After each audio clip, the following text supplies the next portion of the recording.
Hello everyone, I am सुगम। Welcome back. तो कैसे हो आप सब? आई होप आप सब अच्छे होंगे। स्वागत है आप सभी का आपकी अपनी एसपी स्टडी यूट्यूब चैनल पर। तो गाइस, इस वीडियो में आज हम आपको कराने वाले हैं हिंदी की पूरी तैयारी। ठीक है, हिंदी में जितना भी आपको पढ़ना है, अगर आप भी इस बार के बोर्ड एग्जाम की तैयारी कर रहे हो तो वीडियो आपको पूरा देखना है। इस वीडियो में हम आपको बताएंगे कि इस बार के बोर्ड एग्जाम में आपके कौन कौन से क्वेश्चन है जो इम्पोर्टेंट है, कौन कौन से क्वेश्चन आपके आज किए जा सकते हैं। तो देख लीजिए, इस पेपर को मैंने उठाया है। इस बार के बोर्ड एग्जाम में आपके इस पेपर से क्वेश्चन आज किए जाएंगे। तो जितना भी मैं आपको बताऊं पूरा आपको कवर करना है, पूरा आपको देखना है और अच्छे से आपको पूरा यही आपको रिवाइज करते चलना है। ठीक है, हिंदी की तैयारी में आपको बिल्कुल भी अपनी ढील नहीं देनी है। पूरे के पूरे आपको हिंदी में हम दिला करेंगे, पूरे के पूरे नंबर आएंगे आपके हिंदी के पेपर में। तो यहाँ पर देख लीजिए, सबसे पहले आपका आएगा खंड का, और खंड खा में देखिए इस बार के बोर्ड एग्जाम का ये पेपर है। तो देखिए, जैसे ये खंड का है तो खंड का में इस तरह के पहले आपके प्रश्न आएंगे गद्य और पद्य से। तो इस बार के बोर्ड एग्जाम में कौन कौन से ऐसे प्रश्न हैं जो आपके पूछे जाएंगे, तो वो सारे प्रश्न यहाँ पर बताए जाएंगे। तो फर्स्ट आपको ये तैयार करना है कि कला और संस्कृति के लेखक हैं। कला और संस्कृति के लेखक कौन है? ऑप्शन आपको मिलेंगे Vasudev Sharan Agrawal, doctor APJ Abdul Kalam and next यहाँ पर है कन्हैयालाल मिश्र पढ़ाकर। नेक्स्ट ऑप्शन है डॉक्टर हजारी प्रसाद द्विवेदी। तो सही ऑप्शन आपका हो जाएगा वासुदेव शरण अग्रवाल। इसके बाद देखिए, अगला प्रश्न यहाँ पर दिया गया है कि निम्नलिखित में से कन्हैयालाल मिश्र प्रभाकर की रचना है। तो निम्नलिखित में से आपको देखना है कि कन्हैयालाल मिश्र प्रभाकर की रचना कौन सी है। तो ऑप्शन आपको मिलेंगे उर्ज्योति या फिर अग्नि की उड़ान, महके आंगन चहके द्वार या फिर मेरे विचार। तो महके आंगन चहके द्वार ये आपका सही ऑप्शन हो जाएगा। इसके बाद नेक्स्ट है कि बाणभट्ट की आत्मकथा किस विधा की रचना है। तो देख लीजिए, ऑप्शन आपको मिलेंगे निबंध है, उपन्यास है, रेखा चित्र है या फिर आत्मकथा है। तो सही ऑप्शन आपका हो जाएगा उपन्यास। अब यहाँ तक आपको अच्छे से क्लियर हो गया। इसके बाद देखिए नेक्स्ट आपका यहाँ पर दिया गया है कि यहाँ पर देखिए नेक्स्ट आपका दिया गया है, नेक्स्ट क्वेश्चन है कि निम्न में से हरिशंकर परसाई का निबंध संग्रह है। तो ऑप्शन आपको मिलेंगे विचार प्रवाह या फिर प्रस्तुत प्रश्न या फिर पृथ्वी पुत्र। और यहाँ पर देख लीजिए नेक्स्ट आपको यहाँ पर दिया गया है, नेक्स्ट ऑप्शन आपको मिलेगा कि तब की बात और थी। ठीक है, तो जो आपका सही ऑप्शन है वही आपका सही ऑप्शन हो जाएगा, तब की बात और थी। इसके बाद देखिए जो आपका नेक्स्ट है वो यहाँ पर दिया गया है कि भाषा और आधुनिकता के लेखक हैं। ठीक है, भाषा और आधुनिकता के लेखक कौन है? ऑप्शन आपको मिलेंगे डॉक्टर हजारी प्रसाद द्विवेदी और नेक्स्ट ऑप्शन आपका दिया जाएगा डॉक्टर वासुदेव शरण अग्रवाल। नेक्स्ट दिया जाएगा डॉक्टर एपीजे अब्दुल कलाम। अगला आपको मिलेगा प्रोफेसर जी सुंदर रेड्डी। तो सही ऑप्शन आपका हो जाएगा प्रोफेसर जी सुंदर रेड्डी भाषा और आधुनिकता के लेखक हैं। अब इसके बाद देखिए नेक्स्ट जो आपका है वो यहाँ पर प्रश्न देखिए, नेक्स्ट प्रश्न आपका दिया गया है, आप पढ़िए कि गीत संकलन पारिजात किसकी कृति है। ऑप्शन मिलेंगे मैथिली शरण गुप्त, महादेवी वर्मा जी की या फिर अयोध्या सिंह उपाध्याय हरिऔध जी की या फिर जयशंकर प्रसाद। तो सही ऑप्शन आपका हो जाएगा अयोध्या सिंह उपाध्याय हरिऔध जी की गीत संकलन पारिजात कृति है। ठीक है, अब इसके बाद देखिए जो अगला प्रश्न है, अगले प्रश्न को आप पढ़ सकते हो। प्रश्न आपका यहाँ पर दिया गया है कि निम्न में से मैथिली शरण गुप्त का पहला काव्य संग्रह है। निम्न में से मैथिली शरण गुप्त का पहला काव्य संग्रह है। तो ऑप्शन आपको मिलेंगे यशोधरा या फिर भारत भारती, सिद्धराज या फिर पंचवटी। तो आपका सही ऑप्शन हो जाएगा भारत भारती। अब इसके बाद यहाँ पर देख लीजिए अगला प्रश्न आपका दिया गया है कि निम्न में से जयशंकर प्रसाद की काव्य कृति है।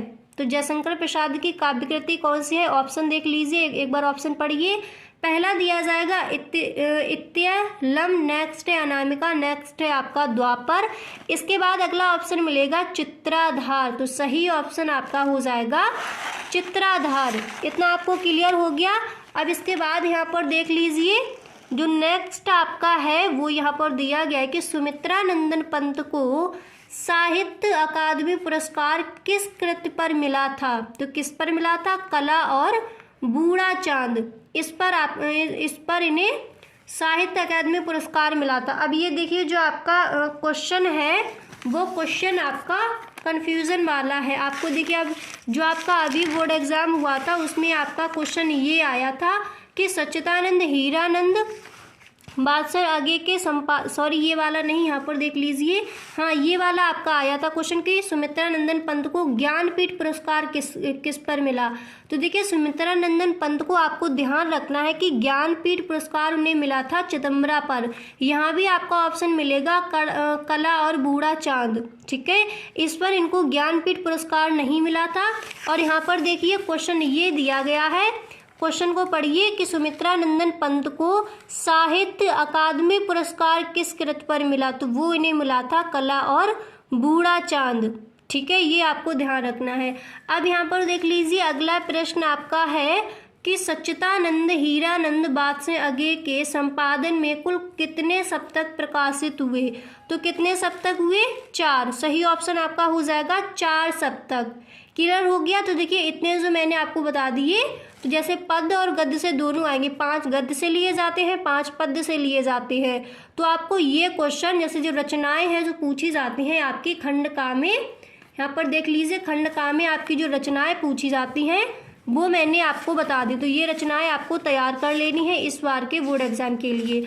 अब इसके बाद देखिए आपका प्रश्न क्या आता है। इसके बाद आपका प्रश्न दिया जाएगा, यहाँ पर देख लीजिए ये वाला पेपर देखिए। इसके बाद आपका प्रश्न आएगा, पहले आपको ये आएगा, फिर आपकी आएगी व्याख्या करने के लिए। तो इस बार के बोर्ड एग्जाम में आपको कौन सी व्याख्या तैयार करनी है, इस पेपर को मैंने देखिए, इस पेपर को आप देखिए, आपको व्याख्या तैयार कर लेनी है ये वाली।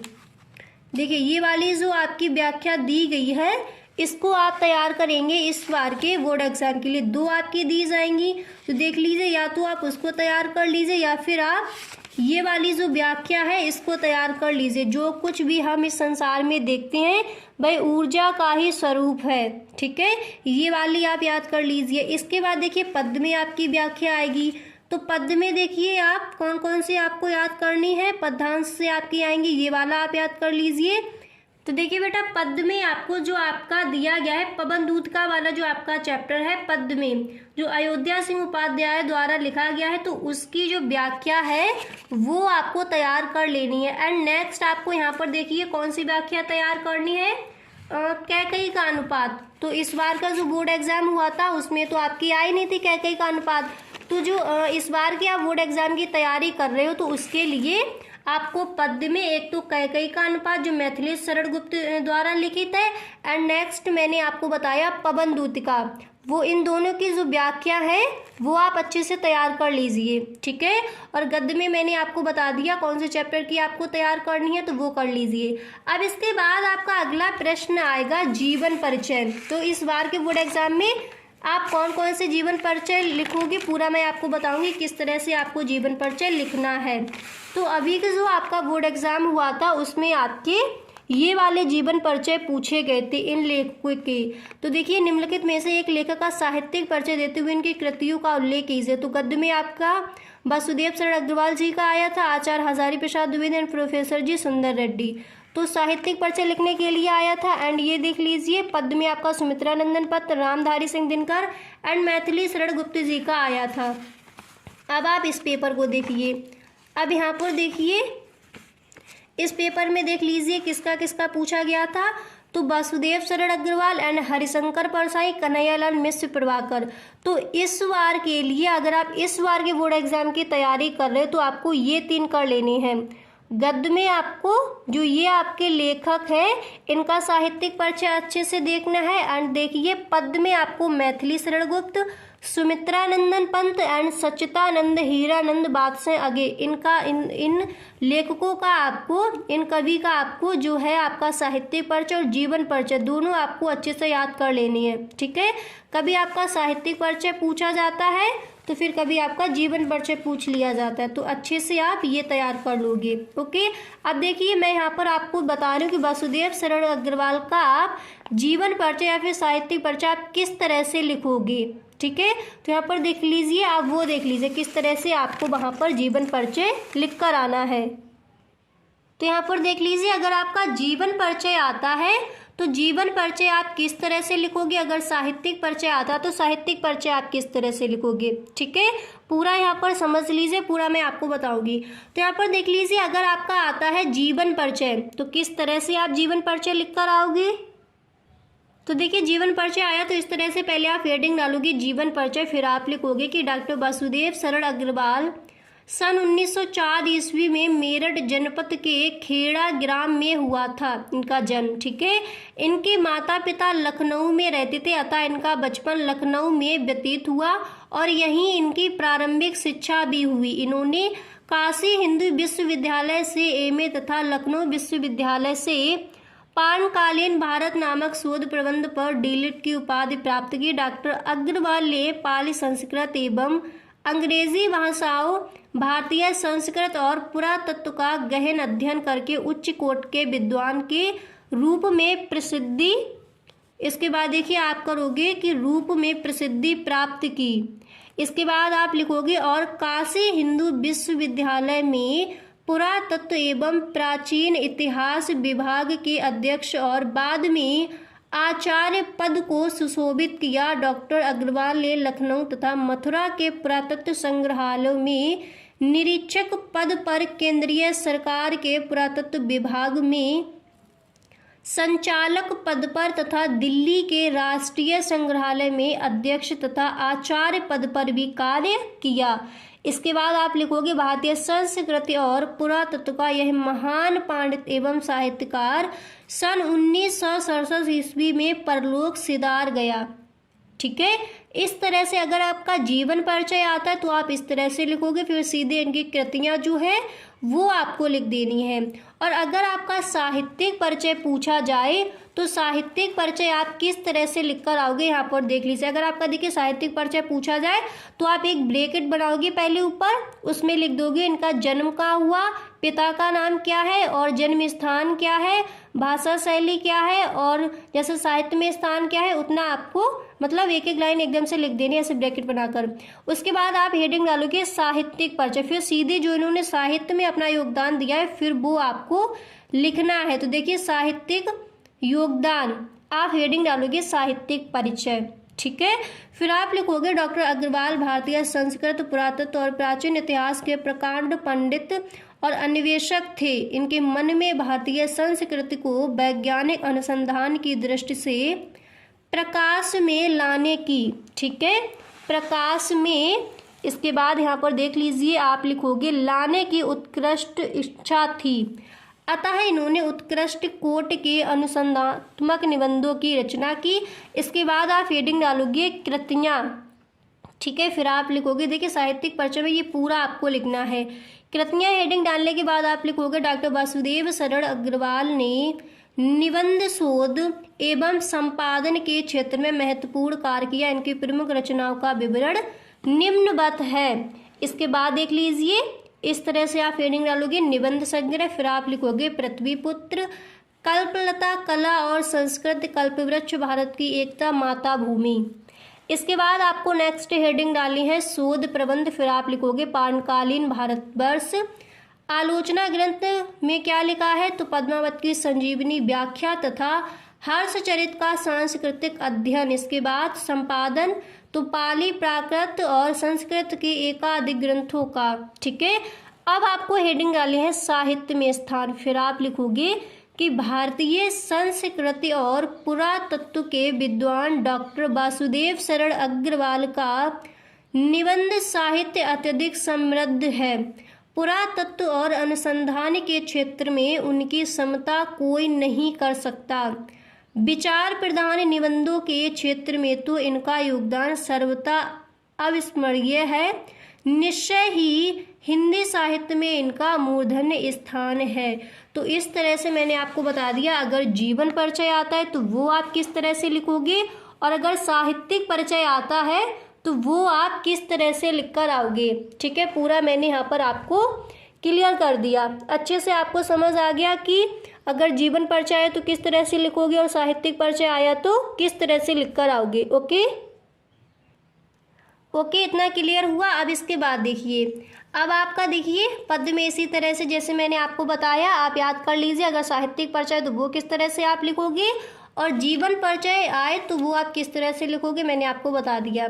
इसके बाद अगला क्वेश्चन आपका आज किया जाता है कि बहादुर कहानी की कथा वस्तु की विवेचना कीजिए, या फिर आप इसको कीजिए या फिर इसको कीजिए। पंचलट अथवा ध्रुव यात्रा कहानी के उद्देश्य पर तो आपको क्या करना है, एक कहानी एकदम अच्छे से याद कर लेनी है। ठीक है, एक दो बार आप लिख कर देखिए, बहादुर आप याद कर लीजिए या फिर पंचलाट याद कर लीजिए, ये दोनों कहानी आपको एकदम से याद हो जाएंगी। ठीक है, तो आप एक कहानी अच्छे से आपको याद कर लेनी है। इसके बाद देखिए ये आपके क्वेश्चन आएंगे कि गांधी जी का चरित्र चित्र, ये मैंने आपको बताया है कि गांधी जी का अगर आपसे चरित्र चित्र पूछा जाए तो वो आप किस तरह से बताओगे। तो इसमें आपको या फिर गांधी जी की विशेषताएं हैं तो वो आप किस तरह बताओगे, पूरा मैंने आपको बता दिया है।